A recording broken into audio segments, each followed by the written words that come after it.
Começa agora o Medcast, o podcast do profissãomedica.com, sua escola médica online. O Medcast é um conteúdo exclusivamente voltado para médicos e estudantes de medicina interessados em atenção primária à saúde. É produzido pelos médicos Daniel Coriolano, Alexandre de Lima Santos e Roberto Ribeiro Maranhão, o Bob. Nesta quarta temporada, a médica Luísa Portugal participa com a gente.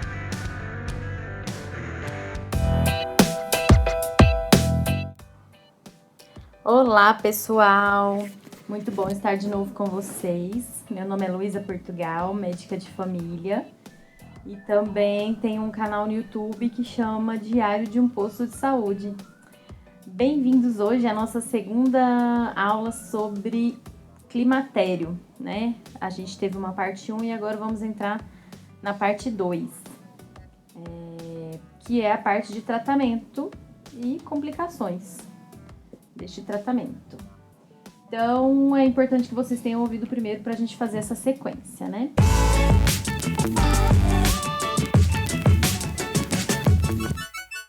Então, assim, o tratamento para a menopausa, para os sintomas da menopausa, né, é a terapia hormonal e ela é efetiva para reduzir os sintomas vasomotores, que são principalmente os fogachos. E existem várias formas da gente administrar os hormônios, o estrogênio principalmente, né? A via oral é a que a gente mais usa e a metabolização da medicação oral, ela ocorre no fígado, antes de cair na circulação sanguínea. Essa metabolização no fígado vai provocar grandes concentrações hormonais nos sinusoides hepáticos. Com isso, a gente aumenta a síntese e a secreção de renina e de vários fatores de coagulação que podem ser prejudiciais. E aí talvez, né, ainda existem estudos que comprovando isso, mas já está mais ou menos que certo, que uma das causas do tromboembolismo, que é um risco maior, né, na terapia hormonal, pode ser dessa alteração de fatores de coagulação. A via parenteral, que pode ser a transdérmica, a percutânea, a subcutânea ou vaginal, por ela não ter essa metabolização hepática, ela tem maior indicação em pessoas que têm, por exemplo, hipertensão, né, por conta da questão da renina, e para quem tem história familiar de eventos tromboembólicos, para não correr esses riscos. E a via vaginal, ela é usada principalmente em mulheres que apresentam apenas sintomas urogenitais, ou seja, paciente que tem fogacho, não tem porquê a gente usar a via vaginal. E a mesma coisa, se a paciente só tem sintomas urogenitais, não tem sentido a gente entrar com a administração por via oral, né? Até porque tem maiores riscos. E o esquema mais utilizado é a gente associar o estrogênio por 30 dias e progestogênio por 12 dias. E esse esquema pode produzir sangramento vaginal de privação. O uso contínuo de estrogênio e progestogênio ao longo do mês vai levar normalmente à amenorreia em 6 a 12 meses. E normalmente tem sido preconizado doses bem menores de estrogênio devido aos riscos, associado ao progestogênio, né? Uma vez que a eficácia é muito boa, né, para aliviar os sintomas e tem menos efeitos adversos. As contraindicações absolutas da terapia hormonal para menopausa seria o sangramento uterino anormal sem um diagnóstico, história de tromboembolismo, doença hepática em atividade, por conta da questão da metabolização principalmente, e antecedente de neoplasia na mama ou no endométrio. As contraindicações relativas são endometriose, mioma uterino, hipertensão arterial grave, isquemia coronariana e diabetes não controlada. Aí agora a gente vai dividir o tratamento pelos sintomas mais comuns. Por exemplo, a irregularidade menstrual, que ocorre no período da perimenopausa.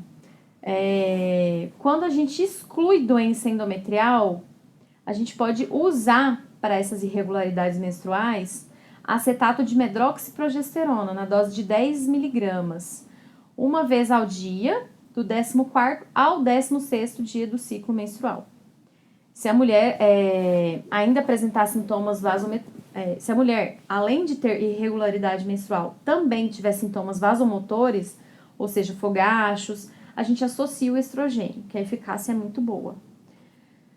Com relação aos sintomas vasomotores, que são o principal, são os fogachos e os sintomas de humor, né, de alteração de humor, a terapia com estrogênio, ela é muito efetiva, né? Ela tem um NNT, um número necessário para tratar, de 5. E independente da terapia combinada com progestogênio, só mesmo o uso de estrogênio já é eficiente. Mas o uso combinado de estrogênio com progestogênio já tem sido mais benéfico para reduzir o humor deprimido. Então, para sintomas vasomotores, a gente poderia usar estrogênio isoladamente, mas que para humor deprimido a gente teria que fazer associação. E as mulheres que têm esses sintomas vasomotores, mas que não podem usar, né, a gente já falou mais ou menos por quê, né, pela história das contraindicações, ou as que não desejam usar hormônio, existem também outros tratamentos alternativos, né, que são possíveis de serem usados, como os inibidores de recaptação de serotonina e os inibidores seletivos da recaptação de serotonina e noradrenalina. E eles são descritos como eficazes em reduzir os episódios de fogachos, não necessariamente de excluir esse sintoma, mas de diminuir os episódios.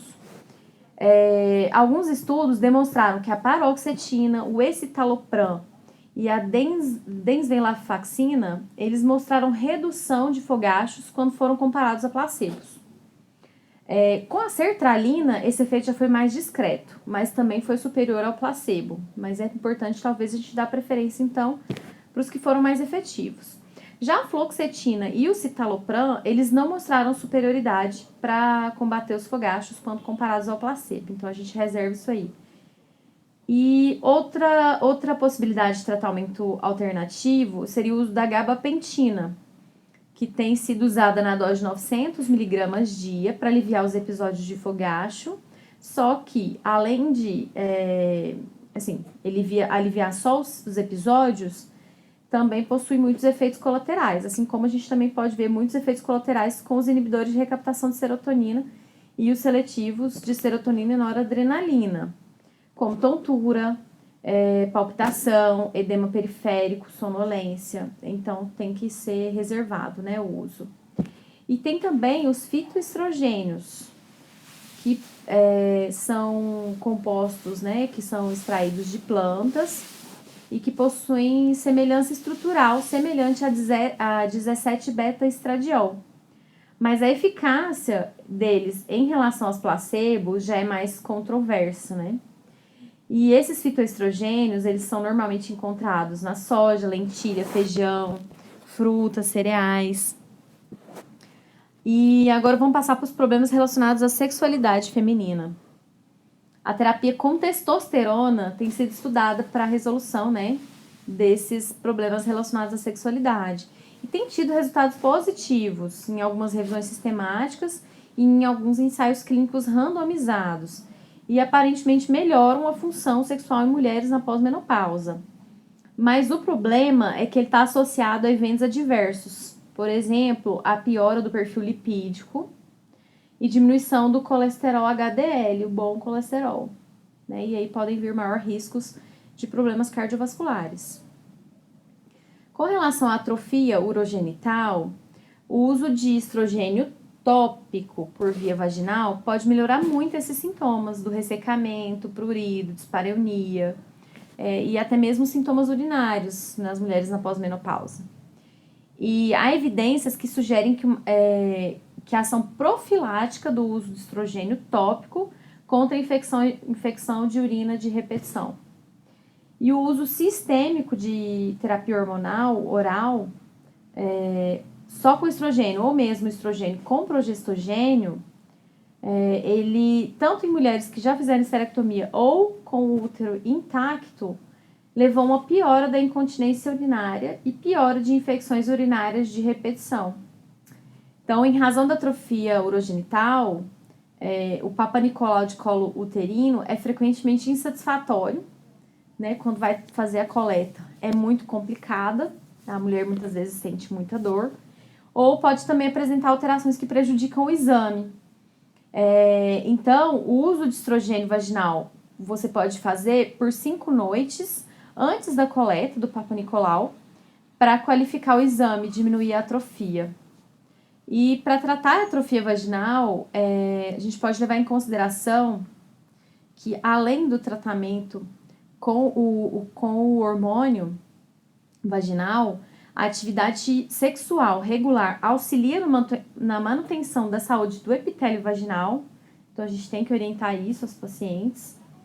Cremes vaginais como lubrificantes íntimos podem ser usados, né, à base de água.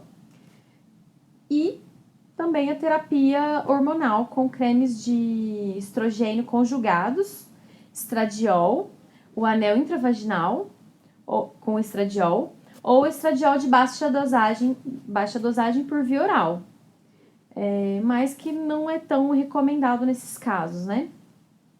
E as mulheres que tiverem na menopausa e que tiverem infecção de urina de repetição, elas devem utilizar a terapia hormonal com estrogênio via vaginal, né? Se não houver contraindicações por conta do risco aumentado por via oral. A recomendação atual, no caso dessa atrofia urogenital, é manter o tratamento com estrogênio tópico enquanto tiverem os sintomas. Então, começa com a aplicação diária à noite, no primeiro mês, a mulher faz essa aplicação. E na manutenção, você pode espaçar mais as aplicações, chegando a 1 a 4 vezes por semana, de acordo com o que a paciente vai orientando, se melhorou, e a gente vai espaçando mais isso conforme a gente for percebendo essa melhora. Com relação à doença cardiovascular, é importante lembrar que é a principal causa de morte em mulheres acima de 50 anos de idade. E um dos fatores, né, dentre os fatores que justificam a perda de proteção cardiovascular em mulheres ao redor dos 50 anos de idade, são as modificações dos hormônios sexuais. Os mecanismos de ação dos hormônios, né, para essas modificações seria uma modificação favorável no perfil lipídico, né? Então, a presença do hormônio aumenta HDL e reduz LDL. Tem um efeito direto na parede do vaso, causando vasodilatação. Aumento de fatores vasodilatadores, como o óxido nitroso e a prostaciclina. Ele faz também antagonismo à adesividade plaquetária e melhora o metabolismo periférico da glicose, fazendo com que diminua, né, reduzam os níveis circulantes de insulina. Mais de 40 estudos epidemiológicos registraram que as mulheres usuárias de estrogênio-terapia têm risco de doença coronariana entre 35% e 50% menor do que as não usuárias. Apesar dessa informação, estudos posteriores, que já foram baseados em ensaios clínicos, desaconselham o uso da terapia hormonal para prevenção primária e secundária de eventos cardiovasculares. Por quê? Porque não existe comprovação de benefício, né, e a gente não comprova esse benefício, né, e comprova-se aumento de risco de acidente vascular cerebral, tromboembólicos e embolia pulmonar em caso de terapia de reposição hormonal. Então, a recomendação é: nunca use a terapia hormonal somente com finalidade de reduzir risco cardiovascular. Essa recomendação não é válida. Agora vamos entrar nos riscos, né, da terapia de reposição hormonal. Desde 1990 vem sendo observada a associação entre o uso de estrogênio sem adição de progestogênio e risco de desenvolver hiperplasia endometrial e câncer endometrial. Mais de 30 estudos demonstraram a relação entre o uso prolongado de estrogênio, né, então vários anos usando estrogênio, sem o progestogênio, e o aumento do risco de câncer endometrial. E isso ocorre na ordem de 8 a 10 vezes, então, assim, aumenta muito o risco. Um ensaio clínico com o objetivo primário de avaliar o efeito da estrogenoterapia sobre os fatores de risco cardiovascular mostrou que 24% das usuárias de estrogênio, sem a terapia combinada com progestogênio, desenvolveram hiperplasia endometrial em 3 anos de uso apenas. Então, o risco desaparece quando a gente associa ao menos 1 miligrama de noretisterona ou 1,5 miligramas de medroxiprogesterona junto com a estrogenoterapia. Então, a gente deve, então, utilizar esse tratamento como tratamento padrão para as mulheres na pós-menopausa que têm útero, né? Isso não entra na mesma regra das mulheres esterectomizadas. No caso de câncer de mama, estudos observacionais indicaram que não há aumento de risco de câncer de mama quando os estrogênios são usados por curtos períodos de tempo. Esses curtos períodos de tempo seriam de 5 anos ou menos.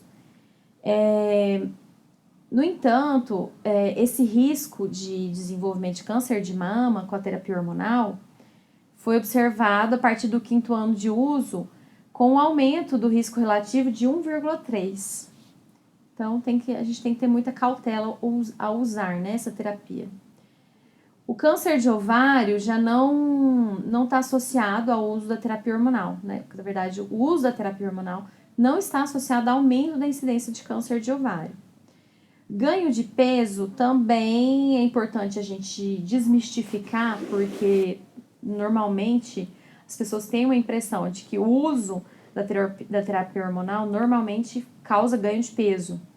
E vários ensaios clínicos controlados, randomizados, não observaram que houve um aumento de peso significativo com a terapia hormonal. E risco de tromboembolismo, a gente já observou, né, estudos observacionais indicaram que a estrogenoterapia, após a menopausa, ela aumenta em cerca de 2 a 7 vezes o risco de eventos tromboembólicos. Então, não se recomenda a gente fazer rastreamento de trombofilias em mulheres que vão iniciar essa terapia hormonal, mas com exceção das mulheres que tenham história familiar de trombose venosa profunda ou em parentes de primeiro grau. Então, é sempre importante a gente estar observando o histórico, né, dessa paciente para a gente ver se para a gente pesar risco-benefício mesmo.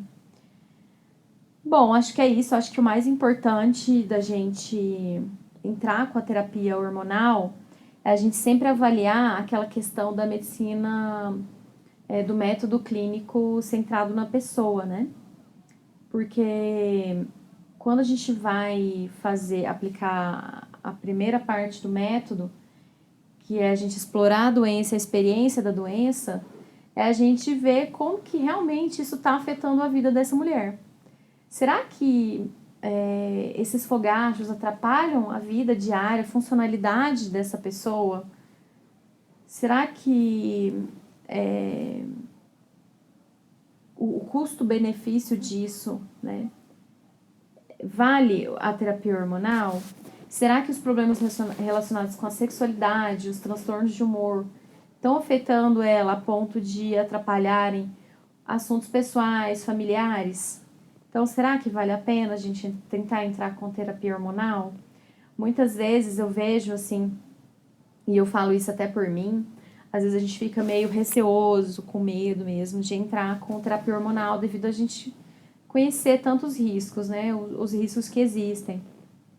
Mas se aquela pessoa tá sofrendo com aquilo, a gente avaliando todas essas características que a gente mencionou, sim, o uso da terapia hormonal vai valer a pena. Mas eu acho sempre importante a gente também tentar as terapias que não sejam medicamentosas, né? De atividade física e mudanças de hábitos. E eu sou uma defensora de fitoterápicos, fitoestrogênios. Apesar de ter poucos estudos, eu acredito bastante Eu sempre acabo entrando com uma tentativa. Enfim, queria saber a experiência de vocês também, mas a minha experiência com fitoestrogênios tem sido relativamente boa. Preciso fazer isso um pouco mais controlado, né, e avaliar um pouco mais de perto, mas eu tenho usado, né, em alguns casos assim. Eu nunca utilizei a gabapentina para esses casos. Até eu queria comentários aí de vocês, se vocês já usaram, como que foi essa experiência, se vocês realmente perceberam uma melhora, né, na diminuição dos eventos de fogacho, né, dos episódios. Enfim, é isso. Bom, então vou finalizando hoje minha participação por aqui. Espero que vocês tenham gostado. É um assunto que está sempre tendo muita coisa nova pra gente conversar, né? E, enfim, um grande abraço para vocês e até o próximo programa. Tchau!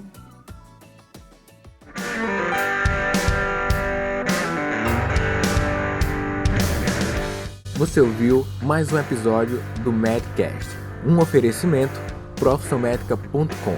Entre no nosso site e tenha acesso a todo o conteúdo relacionado à sua educação médica continuada.